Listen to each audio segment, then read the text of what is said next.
গতকাল হঠাৎ করেই আমরা জার্মানি থেকে অস্ট্রিয়া ঘুরতে চলে আসি এবং এটা ছিল আমাদের Airbnb থেকে নেওয়া রিসোর্ট। এটা তাদের ওপেন ডাইনিং স্পেস, আম ওই পাশে আপেল গাছ এবং সামনের লনে বাচ্চাদের জন্য খেলার জায়গা।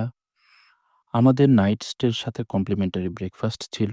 সো ব্রেকফাস্টে কি ছিল চলুন দেখাচ্ছি। ব্রেকফাস্টে ছিল ফ্রুট জুস, মধু, বিভিন্ন রকম ফল, টমেটো, শসা, ক্যাপসিকাম, বাটার, ইয়োগার্ট, মধু, মার্মোলাডে, কেক, ওটস, বিভিন্ন রকম ব্রেড ও সালামি। মজার ব্যাপার হলো বেশিরভাগ খাবারই ছিল হ্যান্ডমেড, পুষ্টিকর এবং খুবই টেস্টি।